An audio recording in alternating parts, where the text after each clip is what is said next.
So, She-Ra versus Wonder Woman. Seriously, guys? Do we need another lesson in how overpowered DC characters are? By this point, it's already common knowledge. Seriously, we've had Superman fight Goku twice, Darkseid dominate Thanos, Dr. Fate melt Doctor Strange, and let's not forget what Wonder Woman did to Thor. Even if you think that the outcome of the death battles that I mentioned were wrong, you have to agree with me that Death Battle has already established that DC characters are very OP. But if I was to just throw out some half-hearted video about how I think Wonder Woman's going to stomp She-Ra, then I wouldn't be doing my job. So let's get to the nitty-gritty of these characters' powers and see who likely stands the best chance of winning.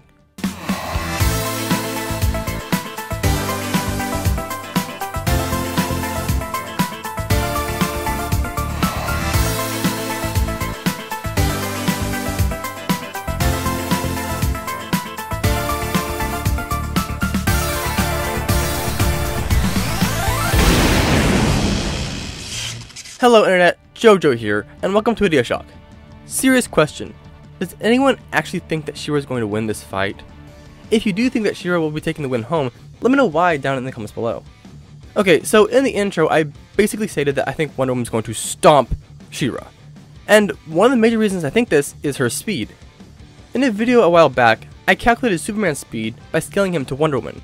The feat I was using was when she once moved so fast that she was able to block millions of God shards, and these shards were moving at millions, if not billions or trillions times faster than the speed of light. Even in that video, I drastically underestimated her. The very slowest speed that I calculated her to be at was 6.282 duodecillion times the speed of light. And as I said in that video, this is almost insultingly conservative. However, even then, I lowered the parameters and got a combat speed of 44.84 duodecillion times the speed of light. That is absurdly fast. I'm sure that She-Ra has many different light speed feats, but nothing I've seen in my brief research of this even comes within the universe of Wonder Woman's speed. In all honesty, this feat would probably put her combat speed in the realm of being almost instantaneous. I mean, Hal Jordan can react faster than time. Somehow. Don't ask me, I didn't write the story. So I think that it's safe to say that speed definitely goes in Wonder Woman's favor. In terms of power, I could not find any feats for She-Ra outside of things like throwing mountains. And while throwing mountains is incredibly powerful, that's not going to be enough to hurt Wonder Woman. Wonder Woman regularly takes hits from characters like Superman, Darkseid, and let's not forget Green Lantern, who is strong enough to kill the Mandrake. For reference, the Mandrake is a being on the level of the Monitors, and actually is implied to be stronger than them. But if they scale She-Ra to He-Man, that's a bit different. You see, He-Man can push a moon out of orbit, and in my research of this video, I found that someone calculated this feat to be worth about 98 yotatons of TNT. Of course, this is He-Man doing this feat, not She-Ra. She-Ra is likely not as strong as He-Man. You see, while they might seem to be carbon copies of each other, according to Wikipedia, She-Ra has more of a connection to Crystal Castle, not Castle Grayskull. Not to mention that when She-Ra transforms, she says for the honor of Grayskull, while He-Man says by the power of Grayskull.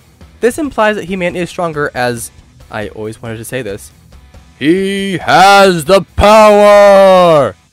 Stop it. Get some help.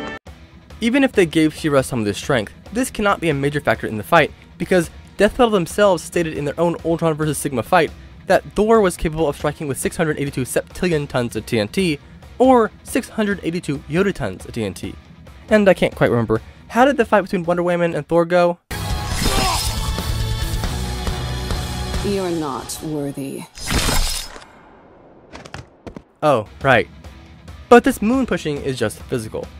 Apparently, in some of the comics, He-Man has actually done things close to destroying a multiverse. If Death Battle scales She-Ra to this, then, well, they might be on equal footing in terms of attack potency and durability. But even then, there is far more to take into account than just that. Wonder Woman's arsenal is significantly stronger. She can summon the indestructible Aegis Shield, Zeus's lightning, and a sword that can split atoms. Of course, we also cannot forget the nigh unbreakable lasso of truth that is strong enough to pull a planet and hold God of Strength Superman, who should be near the same strength level that he was when he shattered the 6th dimension. For those of you who don't really know what shattering a dimension means, imagine punching a person so hard that you destroy the very concept of depth. You destroy the 3rd dimension.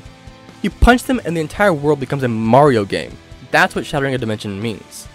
Except, this time, Superman cracked the 6th dimension. That is like a comic book character punching so hard that the lines between fiction and reality cease to exist. I don't think She-Ra has anything near this level. And before you say this makes no sense, I will remind you that Green Lantern killed the Mandrake, and the Mandrake was a multi-dimensional threat. Guys, Cosmic Armor Superman is nuts. Wonder Woman has all this, while She-Ra has the Sword of Protection that can change shape to be whatever the user wants.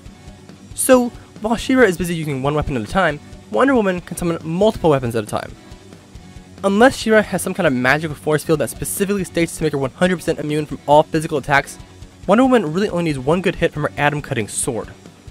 On that same note, everything I saw about the Sword of Protection said that it was almost unbreakable. Heavy emphasis on the almost part. In fact, it actually has been broken several times. It actually kind of reminds me of Ichigo, constantly getting your sword broken. So, if this sword can be damaged by physical means, then Wonder Woman's sword should be able to cut right through it. Of course, this would not remove She-Ra's powers, because the very pink She-Ra Wikipedia page says, I quote, "With the sword broken, she discovers a new power within and can now transform without it." End of quote. It's so pink it hurts my eyes.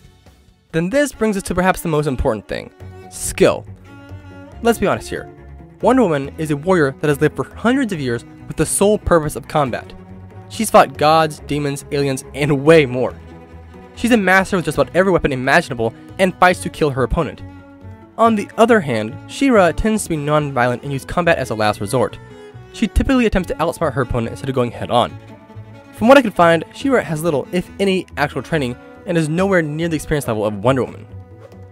So, in conclusion, Wonder Woman is likely far faster, has a much broader and more useful arsenal, has far more skill, has shattered Green Lantern's constructs, gone toe-to-toe with a planet-splitting Superman, and can cut atoms.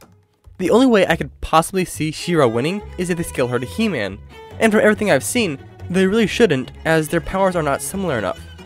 Even if they do scale She-Ra to He-Man, and She-Ra ends up being multiverse level, Wonder Woman has still shattered Green Lantern constructs, and Kilowog, who Hal Jordan is far stronger than, used the ring to survive the Crisis event. Look, I want Wonder Woman to win.